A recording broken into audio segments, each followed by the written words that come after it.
Բարև ձեզ, News AM-ի եթերում Talk Time-ն է։ Այսօր մեր տաղավարում քննարկելու են կրթության խնդիրները։ Մեր տաղավարում է ապագայի կամուրջ հասարակական կազմակերպության նախագահ Արման Տոնիկյանը։ Շնորհակալություն, պարոն Տոնիկյան, մեր հրավերը ընդունելու համար։ Բարև ձեզ, ես եմ շնորհակալ։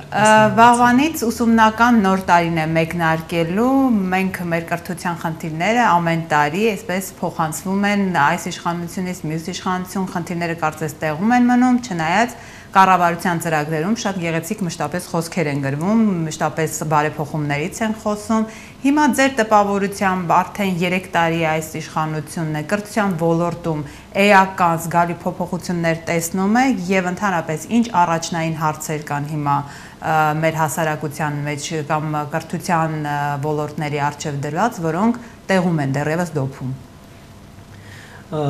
Նորից շնորհակալություն այս հնարավորության համար,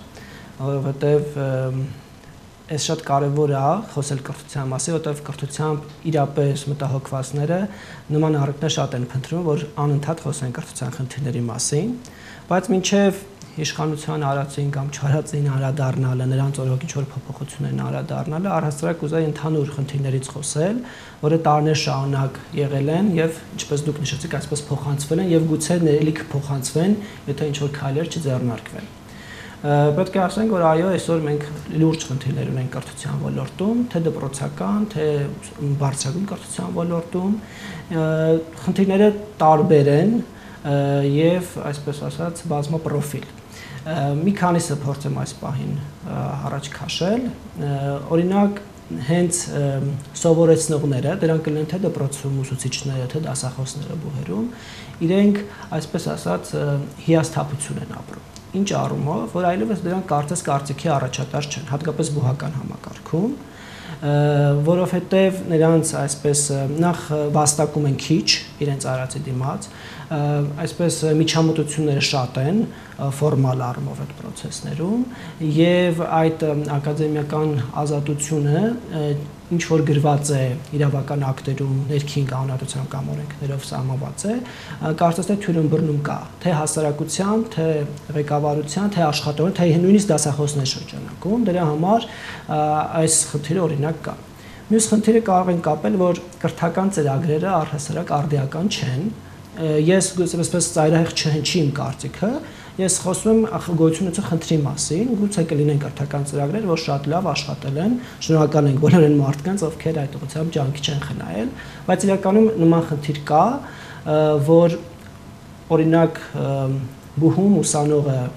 սովորում է մի բան, մի կրթական ծրագրով, որը, ասենք, եղել է մի 10 տարի առաջ մշակված,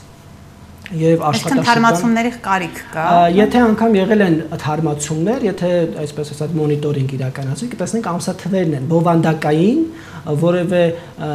նախահաստատող process չի գնացել, նկատի ունեմ ուսումնասիրություն, աշխատաշուկայի պահանջների լուրջ ուսումնասիրություն, հետազոտություն, գործատու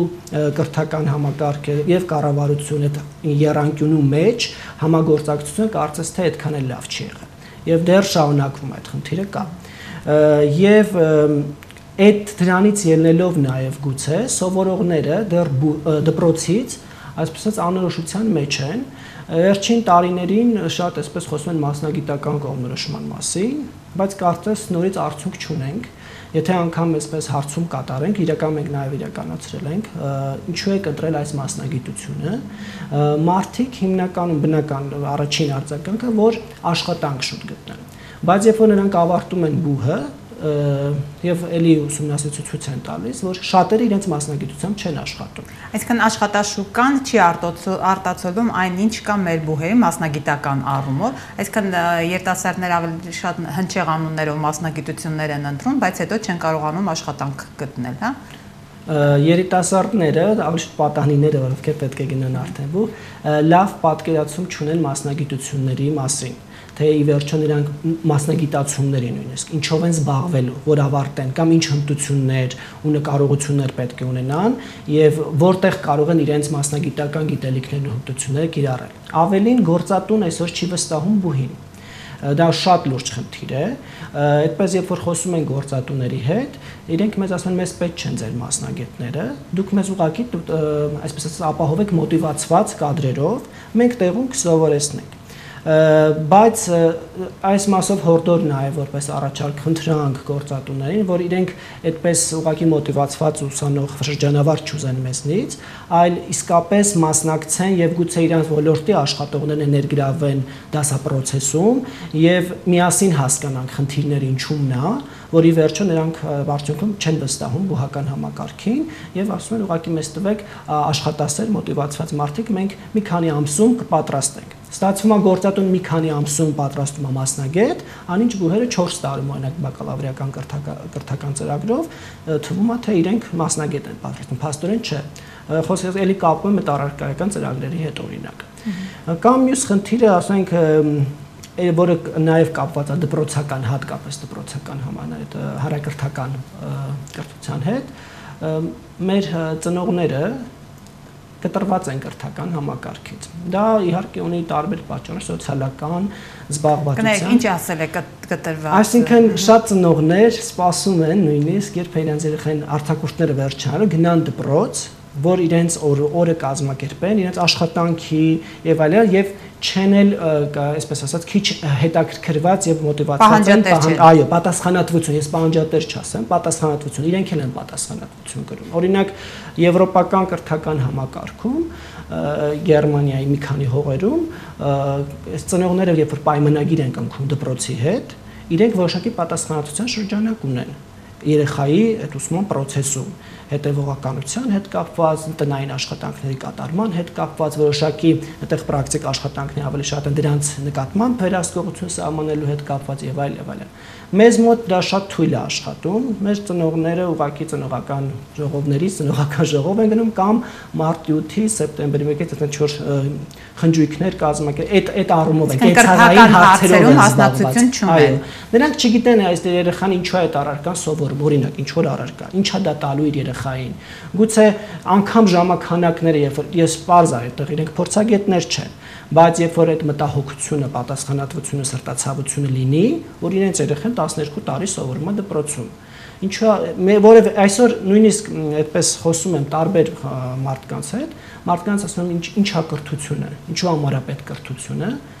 թվում է թե բոլորս գիտենք դա ինչա եւ ինչու է պետք, բայց իրականում ոչ մեկ չի, դեր էլ եմ ասում ծայրահեղ չդիտարկենք, շատերը չեն մտածում դրա մասին, չեն խորանում դրա բովանդակության էության մեջ։ Այսօր կրթություն ասելով մենք հասկանում ենք տարբեր սահմաններ, բայց ընդհանուր, հա, դա կրթությունը մարդու վարքագծի մտավոր եւ ֆիզիկական կարողությունների զարգացման գործընթաց է։ Եթե այս մեկնաբանությամբ դիտարկենք այս համատեքստում, հա, ասվածը, օրինակ դպրոցում եւ բուհում մենք լրիվ ֆիզիկական կարողությունների զարգացման մասը անտեսել ենք։ Օրինակ ֆիզկուլտուրա առարկան, ես դեռ իմ դպրոցական տարիներից մինչև որս էլ գիտեմ, որ անտեսված է դա, անլուրջ չեն մոտենում թե աշակերտները, թե դասատուները, թե ղեկավարությունը, ուսումնական հաստատությունը, թե ծնողները։ Ավելին ջանք չեն թափում ինչ որ այլ ընտրանքային լուծում պատճառներ, որ ինչ երեխան չպետք է մասնակցի։ Բայց դա շատ լուրջ խնդիր է, որ այսօր ֆիզկուլտուրան անտեսված է։ Կրկնում եմ, եւ բուհում, եւ դպրոցում։ Կներեք, քանի որ անվստահության մասին խոսեցինք նաև կրթության հանդեպ, նույն ծնողը նաև անվստահություն ունի դպրոցի կրթության հանդեպ, դա նաև երևում է այն փաստից, որ ավագ դպրոցներում արդեն չեն վստահում տևրած կրթությանը եւ կրկնուսուցիչների մոտ են տալիս պարապելու, որպեսզի երեխան կարողանա բուհ ընդունվել։ Այսինքն շղթան շատ այսպես բազմազան է եւ երևի դեռ սկզբից պետք է սկսել, էլի, հա, երևի այդպես։ Ինչպես ես նշեցի, այդ գործոնները ազդող պատճառները ավելի շուտ տարբեր են, սկսած էլի մասնագիտական կողմնորոշումից, այսինքն եթե ծնողը գոնե տարական դպրոցը ավարտելուց հետո արդեն հստակ իր երեխաների կարողություններն ու ընդունակությունները ուսուցչի հետ քննարկելով հասկանա ինչ հակումներ, ինչ այսպես ասած ընդունակություններ ունի լավ ավելի զարգացած, քիչ-քիչ կօգնի նրան կողմնորոշվելու ապագայում իր գործողություններում, հա։ Բացի դա այդ չվստահությունը, հա, Այսօր մի քիչ կարծես հիվանդացել է մեր հասարակությունը,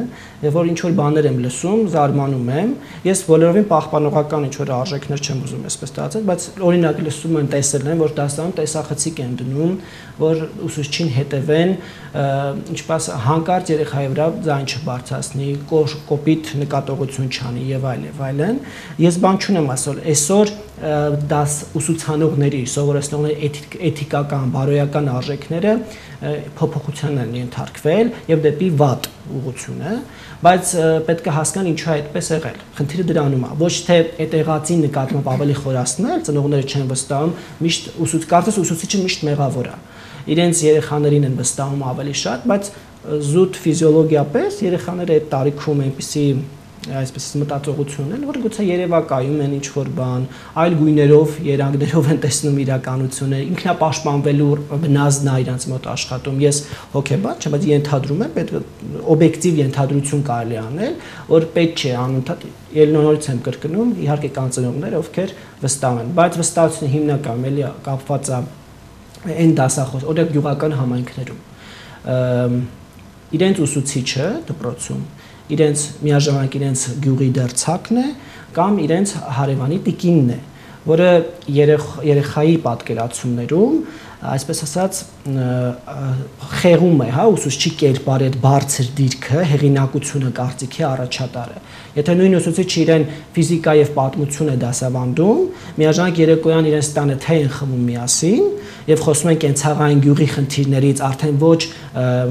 դասարանային լեքսիկոնով կամ այդ զուտ սուբորդինացիան պահպանելով, հետապես այդ ամեն ինչը փչացնում է այդ համակարգը։ Այսինքն կարևոր մի պատնեշ կոտրվում է։ Այո։ Երեխայի հետ։ Դե դուք էլ կարծում եմ լավ գիշերեք, մեր շատերը որ ուսուցչի կերպարը, դասախոսի կերպարը, ոնց է որ նույնիսկ նրանք չեն սնվում, չգիտեինք արդյոք նրանք սնվում են, ես նորից եմ կրկնում, պետք չի այդպես ծայրահեղանալ, բոլորս գիտենք որ սնվում են ուսուցիչները, բայց կա մի դրական կերպար ուսուցչի, որը օրինակ է ծառայում, որը միշտ բարձունքի վրա է որպես կերպար, հա, հեղինակություն է։ Այսօր մի քիչ շատ խորը այդ խնդիրը կա, կերպարի հետ կապված, որում ել եմ կրկնում մեծ դերակատարություն ունեն ծնողները կարծում եմ։ Վերադառնալով բուհական կրթություն, այստեղ այս խնդիրների զուգահեռ նաև տեսնում ենք, որ տարեց տարի թափուր են մնում այնպիսի մասնագիտություններ, որոնց պահանջարկը այդուհանդերձ կա մեր երկրում։ Օրինակ քիմիա, ֆիզիկա այդ առարկաների հետ կապված բաժինները մշտապես կենսաբանություն շատ քիչ են լինում կամ գրեթե չեն լինում ուսանողներ, այսինքն այստեղ այսպիսի խնդիրների դեպքում պետության մասնակցությունը ինչքանով է կարևորված եւ ինչ պիտի անի ընդհանրապես պետությունը, գերատեսչությունը, որպեսզի մասնագիտությունները այդ կարևոր մասնագիտություններ ունենան, դրանց հետ կապված նաև աշխատաշուկա ունենալ, այսինքն այս խնդիրը ինչպես պիտի կարգավորվի։ Պետության դերը շատ ուղղակի է եւ կարևոր, բայց ինչու են թափուր մնում, շատ հստակ պատասխան կա, որովհետեւ շրջանավարտը վստահ է ուղղակի, որ ինքը ինչ որ ավարտի, ինչ մասնագետ դառնա, այդ մասնագիտությամբ ինքը քիչ է վաստակելու։ Ես չեմ ասում աշխատանք չի գտնելու, բայց այսօր ֆիզիկան, քիմիա, որոնք գիտություններ են, իսկական գիտություններ են, մենք տեսնում ենք մեր հետազոտական ինստիտուտներում գիտնականները ինչ ձև են ապրում, աշխատում, ինչ պայմաններում եւ դա գրավիչ չի, ով տեսնում է, այսօր ես ինքս մտնում եմ լսարան, երիտասարդ դասախոս լինելով, ինձ լսարանում շատ հաճախ իմ ուսանողներից, նոր լսարաններում հարցը տալիս, ինչու եք դասավանդում, բայց ես պետք է, սկզբում վիրավորվում էի, բայց հետո այսպես այդ խնդիր որպես դիտարկեցի եւ սկսեցի ուսումնասիրել իմ մեջ հարցեր առաջադրելով եւ այլն, այո, եթե այսօր դասախոսներ քիչ է վարձատրվում, եթե դասախոսը այդ հեղինակությունը չի, որին բոլորը կուզեին այդպիսի հեղինակություն ունենալ, բնականաբար գրավիչ չէ։ Մարդկանց ավելի շատ հետաքրքրում է IT ոլորտը, բժշկության ոլորտը, իրավագիտության ոլորտը, հնարավոր է արագ, բայց իրականում ասեմ նաև, որ մեր շուկան շատ փոքր է, թեկուզ IT ոլորտում, այսօր ուղղակի նրանք աշխատում են, այսպես արտասահմանի համար։ Կներեք, դա էլ լուրջ խնդիր է մեզանում, մեզ մոտ այդ խելացի, այսպես ասած ուղեղներին արտահոսք կա, Այսինքն դրսում իրեն գնահատված են, իսկ ներսում իրենք նույնիսկ աշխատանք չեն կարողանում երբեմն գտնել։ Այս խնդիրը եւս պետության հոգացության տակ պետք է լինի։ Գիտեք, իրականում շուկան որ փոքր է, արդեն այսպես ասած պահանջարկը լրիվ փածածկված է, բավարարված է, ուզած-չուզած արտահոսք է լինում։ Հիմա շատ լավ է, որ այդքապես IT ոլորտը այստեղ գրասենյակները հիմնելով աշխատում են դրսի համար, բայց գոնե լավ է, որ այստեղ են այդ գրասենյակները։ Բայց մենակ դրանով պետք չի սահմանափակվել, ինչպես դուք ասացիք, ուրիշ ոլորտներում էլ հաստատ արդեն նույն բժշկության ոլորտում։ Իհարկե պետությունը այդ մասով էլի ինչ որ փակում պայմանական բառ ասեմ, որ այդ ռիսկը զսպի, պետքա կատարի։ Հիմա այս նոր օրենքի փոփոխություններով, մասնավորապես բարձրագույն կրթության եւ գիտության մասին օրենքի փոփոխություններով, մասնավորապես ֆինանսավորման մասով բուհերի, էլի խնդիր է առաջանում, ինչ մասով, կա երկու հիմնական ֆինանսավորում կա, բազային, այսինքն բուհերի ենթակառուցվածքների զարգացման համար եւ մրցակցային, որը ավելի շատ տրվելու այն բուհին, ովքեր օրինակ ֆիզիկայի ոլորտը պետքա զարգանա եւ այդ մասով պետքա խթանի։ Եվ անվճար տեղերը պետք պատվեն են մյուս մասով էլի օրենքի, այլևս ուզում են այնպես անել, որ տրվի ոչ թե ըստ բուհերի, այլ այսպես ասած պահանջարկի մասնագիտությունների։ Բայց մեր խոսակցության համատեքստում ասեմ, որ էլի խնդիր կառաջանա, որտեվ կստացվի այնպես, որ քիմիա, ֆիզիկա էլի ոչ ոք չի նախընտրի զուտ հետագայում աշխատաշուկայում դիրքավորվելու կամ վերադիրքավորվելու համար, հետապես այդտեղ անվճար տեղեր ավելի քիչ կլինեն, իրավագիտության, տնտեսագիտության, բժշկության ոլորտում էլի կշատանան, ավելի կմոտիվացվեն մարդիկ, որ այդտեղ դիմեն անվճար ինքն սովորեն։ Հիմա պետությունը պետքա շատ լուրջ կրթության ռազմավարությամբ, որը այդպես էլ չհաստատվեց կարծես թե,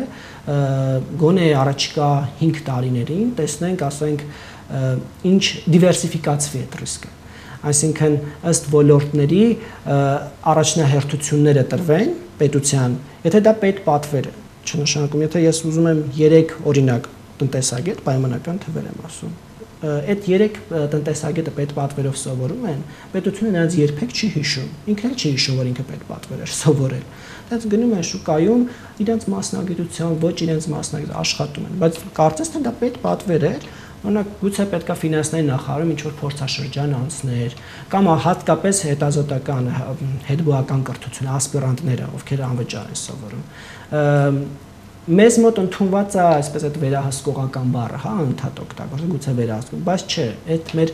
հասարակության մեր դերն էլ է կարևոր։ Ես այդ մասով եմ ուզում խոսել, որ հասարակությունը պետքա պատասխանատվություն իրոք զարգացնի եւ ինքը այդ վաղվա օրը տեսնի։ Մեր ուսանողը, մեր աշակերտը, մենք նույնիսկ, ճիշտ է, հիմա դժվար է տեսնել մեր օրերում քաղաքական եւ տնտեսական անորոշությունները շատ են, բայց ամեն դեպքում մեր օրենսդրությունը, մեր այսօրվա գործող կրթական համակարգը թույլ չի տալիս վաղը տեսնել։ Մենք կրթությունը առհասարակ, ինչպես նշեցի, մարդու վարքագիծը ձևավորող նաև process է, բարոյական է, էսթետիկ։ Իսկ ապագայի կրթություն չունենք մենք, հեռանկար չունենք այս ոլորտում։ Մենք չգիտենք կրթությամբ ինչ հասարակություն ենք օրինակ ուզում 10-ից 15 տարի հետո տեսնել, ունենալ։ Եթե մենք մեր կրթությունը ճիշտ քաղաքացի չի դաստիարակում, այս խնդիրը ունենք մենք, այսինքն ոչ միայն գիտելիքահեն, այլ նաև հենց քաղաքացի, երկրի քաղաքացի։ Այդ առումով խնդիր կա։ Ասեմ, այո, կա, որովհետև թե դպրոցում, թե բուհում, ես ֆիզկուլտուրայից խոսեցի, նույն կերպ կարող եմ օրինակ անդրադառնալ առողջ ապրելակերպին եւ օրինակ քաղաքացիական պատասխանատվությանը։ Թվում է թե այնտեղ ինչ որ սիրուն անուններով առարկաներ կան եւ այլն, բայց դա արդյունքում մարդուն չի ձևավորում որպես հայի, որպես քաղաքացի, որ ինքը հստակ իր պատասխանատվության եւ իրավունքների շրջանակը պատկերացնի դպրոցն ավարտելիս, բուհ ընդունվելիս, աշխատաշուկայում դիրքավորվելիս։ Այս մեր մոտ այսպես ավտոմատ ինչ որ իներցիայով process է, կրթության process-ը, որտեղ էլի եմ կրկնում պատասխանատվություն բոլոր շահառուների համար կարծես հստակ չի։ Եվ ուզում եմ ասել նաև, որ այդ թե ինչ հասարակություն ենք ուզում տեսնել որոշ ժամանակ անց, այս նոր փոփոխությունով էլի բարձրագույն կրթության գիտության մասին, այդտեղ հստակ գրած է ինչ խնդիրներ են լուծվելու, Մասնավորապես երբ որ այդ օրենքը ընդունվել էր, Կներեք, ընդմիջեմ ձեզ, այսինքն քանի որ հիշատակեցիք այդ օրենքը ավելի շատ այսպես որակում ունեցավ, որ ռեկտորների նշանակման օրենք։ Այսինքն մեր իրական խնդիրները թողած իշխանությունը այլ ընթացք է տալիս սովորաբար կրթական համակարգի բարեփոխումներին։ Մենք իրական խնդիրները երկրորդում ենք, այսինքն առաջնային ենք համարում այն հարցերը, որոնք իրականում քաղաքականացված են ավելի շատ եւ քաղաքական լուծումներ են պահանջում, հա։ Ես միանշանակ չեմ կարող ասել քաղաքական կողմնորոշում ա տրվում, բայց այն որ երկրորդվում է կասեմ։ Այն որ պետական մակարդակով կրթությունը չի պրոպագանդվում, դա ինձ թվում է բոլորը տեսնում են եւ զգում են, հատկապես այն մարդիկ, ովքեր կրթությամբ հետաքրքրված են, կրթությունը, մտածելը, մտածողություն զարգացնելը կարծես մոդա չի այլևս։ Մենք կտրվել ենք գրքից, մենք այս հատկապես այս համաճարակի պայմաններում, երբ որ մենք լուրջ խնդիրներ ունեցանք մարզերում, ուղղակի մարդիկ չունեին տեխնիկական սպասարկում, սմարթ հեռախոսներ, որ դասապրոցեսի մասնակիցը երեխաները լինեին։ Ես հասկանում եմ համաճարակը անսպասել ինքը ֆորս մաժոր էր եւ այլն, բայց հիմա կարծես թե քիչ-քիչ շատ ոլորտներում ինքներս էլ որպես ուղղակի մարդ հարմարվում ենք դրա հետ ապրելուն, բայց դեռ պետությունը արդեն նախադեպը ունենալով չի զինվում, չի նախապատրաստվում, օրինակ մտածի, եթե Աստված չանի, էլի 4-րդ ալիքը խորը լինի, էլի ստիպված լինենք on-line առցանց անցկացնենք մեր դասապրոցեսը, այդ դեպքում այդ խնդիրները ո՞նց են լուծվելու։ Օրինակ, համայնքներում Այսինքն 2 օր հետոն ռազմավարություն չունենք, ասում եմ, այո, վաղը չգիտենք ինչ է լինելու կրթության ոլորտում, որը մի ճիշտ է մեծ ոլորտ է, բայց ամբողջ պետության մասով մի հատ մի ոլորտ, նեղ ոլորտ է, որը ոչ պակաս կարևոր, քան ռազմավարական մյուս ոլորտ։ Միանշանակ, այս պահին կարծես թե էլի մակերեսային խնդիրներն են փորձում լուծվել։ Իհարկե այդ օրենքի փոփոխություններով շատ կարևոր դրույթներ կան, որ փոխվել են։ Մենք լավից չենք խոսում, միշտ ուզում ենք վատից խոսել, որովհետև վատն է վախեցնող։ Օրինակ միջազգայնացման հետ կապված, երբ որ այդ դուալ դիպլոմ տրամադրելու, մեր կրեդիտների փոխճանաչման process-ը, այդ փոփոխությունը նախատեսվում է, որովհետև այդ օրենքը վաղուց էր ընդունվել, իսկ այս 30 տարվա ընթացքում շատ բան է փոխվել աշխարհում, դրա համար միանշանակ լավի մասն է, բայց խնդիրը այսօր նա է, որ այդ փոփոխությունը վերաբերում է կառավարման խորհրդին, որ իր ըստ հակասահմանադրականությունը կանոնավորում, որ ինքնավարությանն է խոչընդոտում բուհի, բայց այստեղ էլ կարելի է ես իրավաբան չեմ, ամեն դեպքում մտածել, եթե հանրային կամ հիմա հանրային են, էլի ասում պետական բուհի հիմնադիրը կառավարությունն ու պետությունն է, ինչու են դեմ, որ պետությունը որևէ մասնակցի, թեկուզ մի քիչ ավելի շատ մասնակցություն ունենա կառավարմանը, վիճելի հարց է, բայց ամեն դեպքում եթե կան այտենց ինչ որ կանոնակարգեր, ակադեմիական ազատության, ինքնավարության, հաշվետվողականության եւ այլն, իհարկե այդ մասով կարծես թե հիմնավոր է, որ պետք է թողել բուհը ինքը իր ռեկտորին ընտրի, որոշումները կայացնի եւ այլն։ Եթե այսպես հակիրճ ձևակերպեն կրթության ոլորտի խնդիրների լուծման ձեր բանաձևը որն է, ինչպես մի քիչ ծավալուն թեմա է, բայց հնարավորն է հակիրճ։ Այո, շատ բարդ եւ խրթին ցած խոչընդոտների ճանապարհ է այդ լուծումը պահանջում, բայց ամեն դեպքում մի քանիսը ես կփորձեմ նշել։ Նախ առաջինը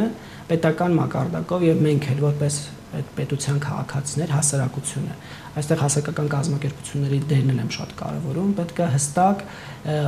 իրավական մակարդակով եւ մեր բարոյական էսթետիկ արժեքների ընկալման մակարդակով հասկանանք առաջնահերթությունների կրթության ոլորտում, որպեսզի այդ ապագայի կրթությունը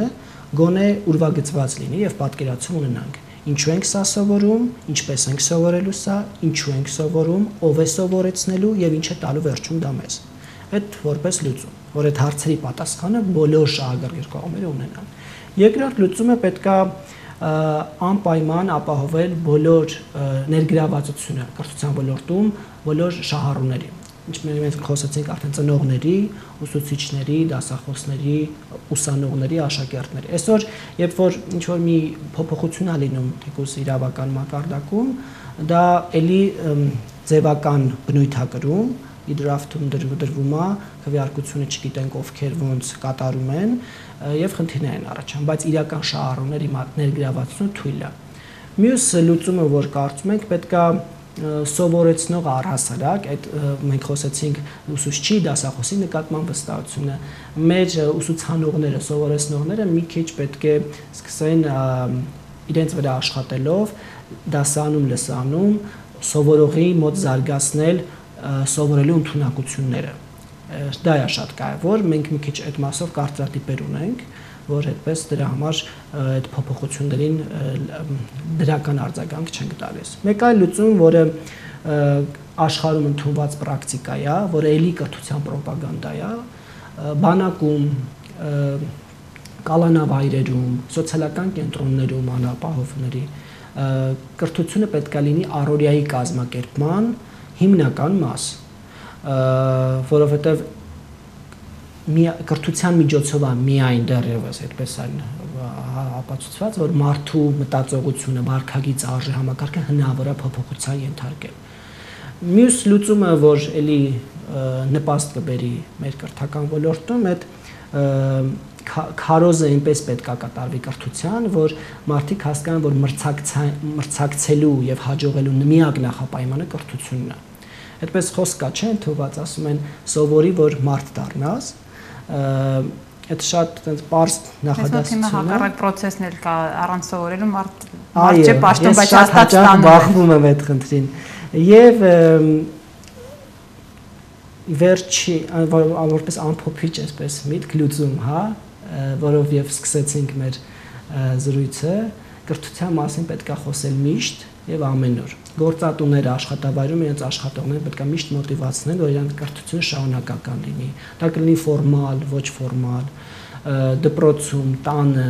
բակում երեխաները պետք է այնպեսի կենցաղ արդեն ապահովենք, այնպեսի արժեքներ, որ իրենք խոսեն առարկաներից նոր, ինչ առարկան, ինչու են այս առարկան սովորում, ինչ սովորեցին այսօր ֆիզիկայից, ինչ փորձ արեցին։ Այսօր մենք գիտենք ինչ ունենք, որը շատ ցավ է պատճառում, ինչպես կրթության մտահոգվածներին։ Շնորհակալ եմ։ Մեր տաղավարում էր ապագայի կամուրջ հասարակական կազմակերպության նախագահ Արման Տոնիկյանը։ Կհանդիպենք։